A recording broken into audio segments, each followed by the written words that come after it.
5 আগস্টের পরবর্তী সময়ে আমরা দেখেছি যখন আমাদের ভাইদেরকে নির্মমভাবে হত্যা করা হয়েছিল ফ্যাসিস্ট সরকার দ্বারা।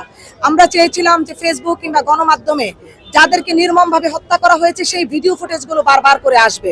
আমরা দেখলাম 5 আগস্টের পর তারা বিএনপিকে নিয়ে এত কাদা ছুটাছুটির মধ্যে মগ্ন থাকলো যে মাঝখান থেকে আমাদের যে ভাইয়েরা পাবলিক ইউনিভার্সিটি কিংবা অন্যান্য সাধারণ রিক্সাওয়ালা থেকে শুরু করে দিনমজুর তারা যে নির্যাতিত হয়েছে সেই যে ছবিগুলো সেইগুলোকে একটা প্রোপাগান্ডা ছড়িয়ে দিয়ে এই মূল বিষয়গুলোকে একেবারে আড়াল করে দিয়েছে। তার কারণটা কি?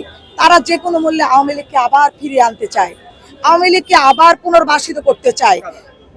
জামায়াত খুব মানে সিম্পল একটা ওয়ার্ড।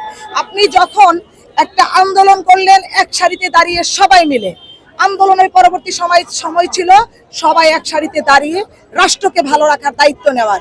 সেই সময়টা কি করলো? এ ভালো না ও ভালো, সে ভালো না সে ভালো, এরকম করলো। একজন মাস্টার মাইন্ড বানালো। মানে আপনার আমির সাহেব নিজে স্বীকার করেছেন মাস্টার মাইন্ড ছিল তারেক রহমান। 5 দিন পর তারা মাস্টার মাইন্ড বানালো আরেকজনকে, পরশুদিন বানালো আরেকজনকে। সেই মাস্টার মাইন্ডকে আমরা পরে দেখলাম আমার বাবা তোমার বাবা শেখ মুজিব বলতে। বুঝতে পেরেছেন বিষয়টা? প্রোপাগান্ডা ছড়ানো তাদের রক্তের সাথে মিশে গেছে, এটা থেকে আপনি বের করতে পারবেন না। আপনারা এখনো আমাদের জনগণ, বাংলাদেশের জনগণ কিন্তু সাদাকে সাদা কালোকে কালো বলতে শিখে গেছে। এসব মিথ্যাচার করে কোনো লাভ নাই।